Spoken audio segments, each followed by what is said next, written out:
We are ready. Shyheim Carter is kind enough to join us now from Alabama. Safety for Alabama. You know the Dolphins need a safety.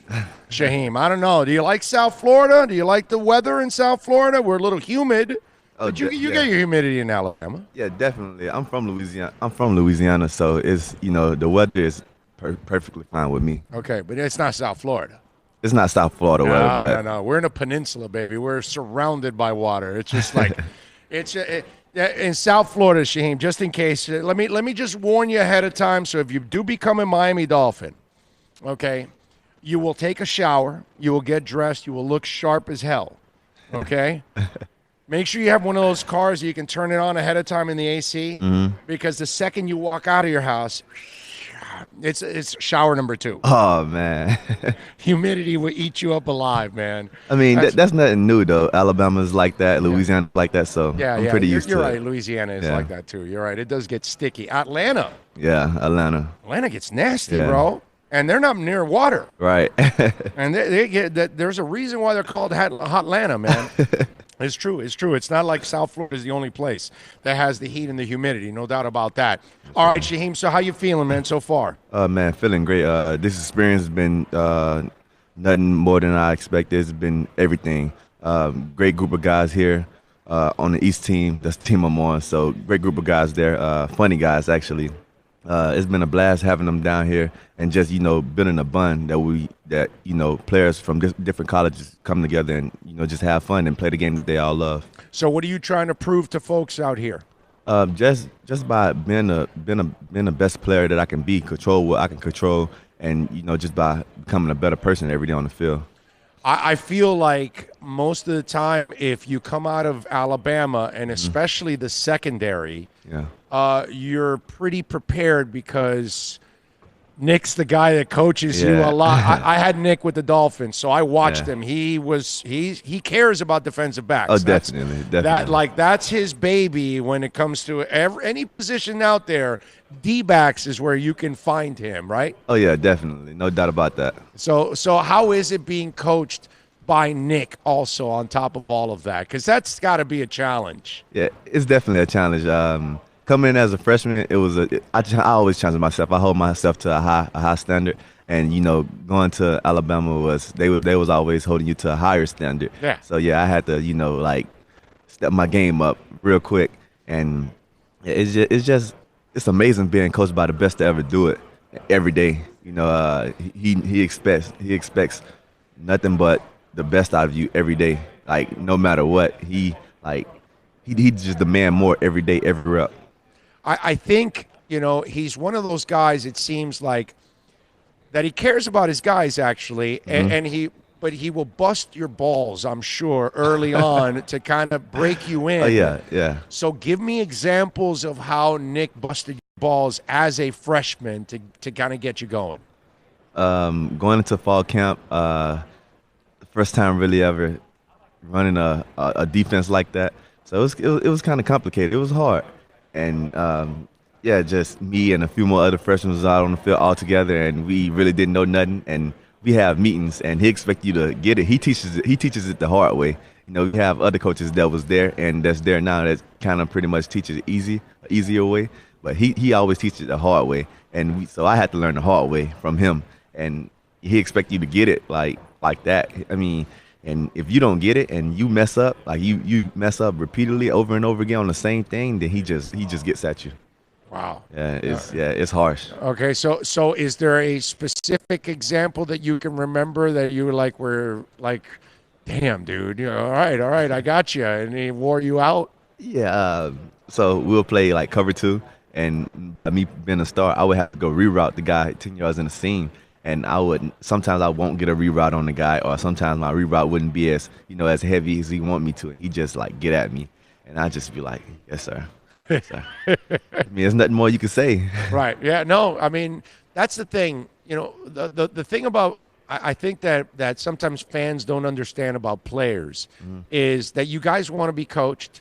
You don't want to be BS'd. Right. You know what I mean? Just tell me the damn truth. Whatever it is, I don't care if it's not, most of you guys, obviously. Yeah. There's always a group of individuals in every walk of life that can't handle the truth, and their truth they think is the reality when it's Right. It's not. really not. Yeah. Yeah, you know what I'm saying. So it's just one of those things, and I would imagine that in some cases he's kind of the perfect coach for you because he pushes you and he's brutally honest. Right. Now, in some other stretches, I got to imagine that to be held to that standard on a consistent basis. Yeah, and every day there, it was consistently. He, like I said, he expect more out of you every day, every rep. If you do something good, okay, then go do it over it again.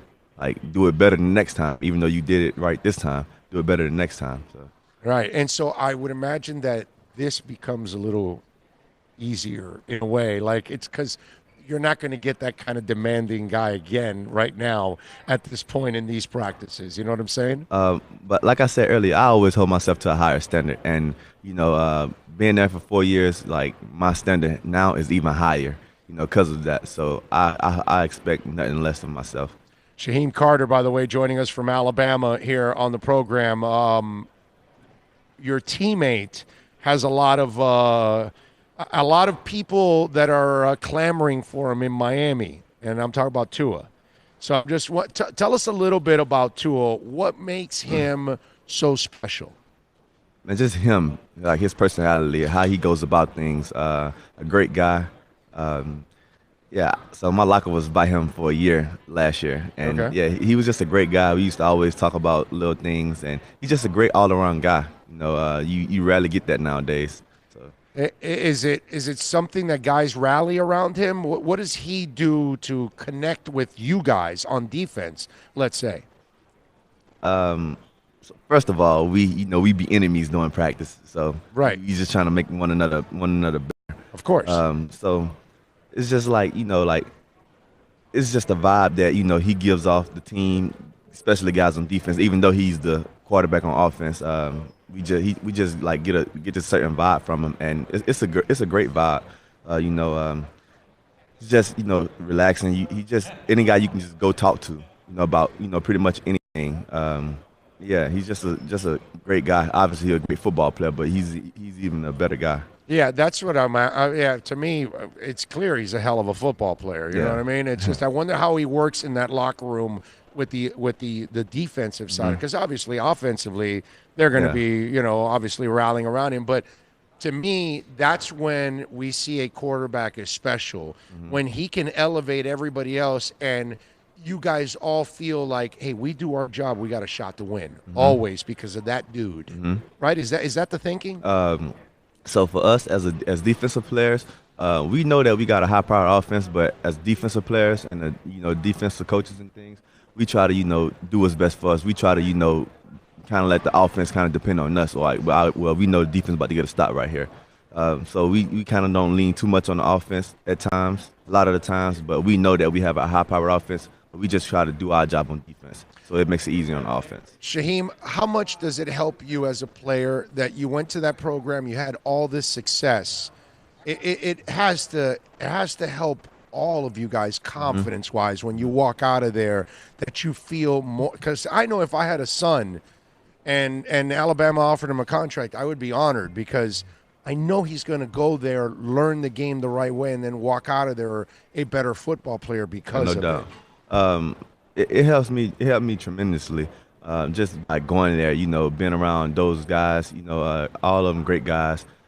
Just being around Coach Saban every day, being around, different position coaches, different coaches, getting different aspects of life of the game. It all helps. It all helps me personally. I know it helps other guys too. But yeah, just being around them guys all day, it helps. It plays a huge factor. By the way, do you realize you may be getting drafted by a team that doesn't have better facilities than Alabama? Man, I just want to play football. I just want to play football. I was just thinking about that because the facilities you guys have are, I mean, sick. Yeah, they are nice. They are nice, and they renovating it now. So Oh wow, yeah, it's already better than some NFL teams. It might be better than all the NFL teams. That is amazing. So tell me what it's like that when you're able to play. when you look at this game now at Mhm. this level, what they're teaching you compared to what you learned with Nick, is there much of a difference, or are you are you better prepared for this right now? I'm definitely better prepared for this. It's just slightly a difference. The field, the hash marks, the numbers, the play calling is pretty much the same, just different names for the play calling. But yeah, pretty much everything's pretty much the same. But like I said, the hash marks and the numbers totally different. Still, the field's still 50 yards wide, 100 yards deep. So it's just football at the end of the day. Shyheim, who's been your biggest test so far this week out there offensively? Who's been the guy that you're like, all right, this dude is balling, man. I gotta be on top of this. I mean, they all good. I know you're gonna give me the company line, but give me a guy that stood out. It's got to be a guy that has stood out. You're not dissing anybody else. You're just No, saying they're- I'm not. But I don't know. I just been, just focusing on myself. Becoming the best player I can be. So you don't even remember a number? Because I know you don't know all these guys because you only been here a couple days. I mean, I know, SEC. I know Florida. Two guys from Florida. Right. They've been pretty good. Okay. The Florida State kid, Florida Keith State. Gavin, Yes, he's sir. a big kid, He man. is, but he play on the outside. I haven't won against him yet. Okay, so you've been playing against the tight end more? Tight end and slot receivers more. Okay, who's impressed you out of the tight ends? 85, 89, or 47? I would say the guy from USF. Okay, yeah. Mitchell Wilcox. Yeah. Yes. Okay. All right, good stuff. All right, so how's the meetings gone with the teams? Meetings is the same back in college. Long meetings, so I just be trying to stay focused on long meetings like I'm that. talking with the NFL teams. With that. Everything's been going great. Yeah? I actually kind of love it. First time, obviously, but some guys kind of get bored with the meetings and things. The process. Yeah, with the process. And I just kind of like embrace it. I actually like it. I actually like sitting down and talking football or giving my background on life. So. Yeah, I was just explaining to my boy here because he didn't. A lot of people don't realize this. Mm-hmm. Do you? And maybe you don't realize this. Mm-hmm. Do you realize that what you're doing to get a job, nobody else does? Let me explain. I go get a job. I sit down. I do an interview. I may be brought back for a second interview. They either hire me or they don't after the first interview. The second interview, just to follow up, and I get the job. You're 4 months, bro. You're working out. You're at the East-West. You got pro days. You got combines. You got meetings. You got personal workouts. Mm-hmm. It's a 4-month interview process. Yeah. With not one employer, 32. And it's all of them interviewing you and asking you the same questions over and over again. And then you go to the combine and they're poking and prodding you like cattle to figure out all the parts of your body if they're all in place. Nobody does this to get a job. Right.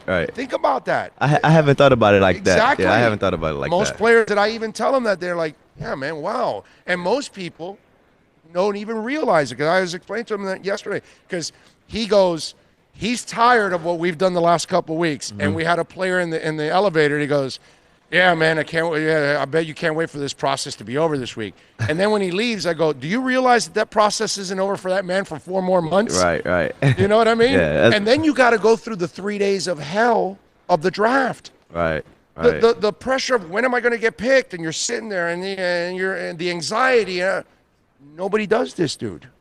Nobody does this. It's the most long and enduring process I've ever seen for somebody to get a job. Yeah, it's definitely long, but like I said, I haven't thought about it like that. Well, you shouldn't, because you're doing what you love. Right. Now, I put up for 30 years with stupid program directors that have no idea what they're doing, and it's because I love this business, so I stay in it. So I've dealt with all kinds of idiots in 30 years, and it is what it is. What are you going to do? But I love to do what I do. That pretty much is what it is. Shyheim, thank you for taking some time, man. We really appreciate you, man. Thank you, and No wish you the best down the line. No problem. Thank you for having me. You got it. All right, let's take a quick break.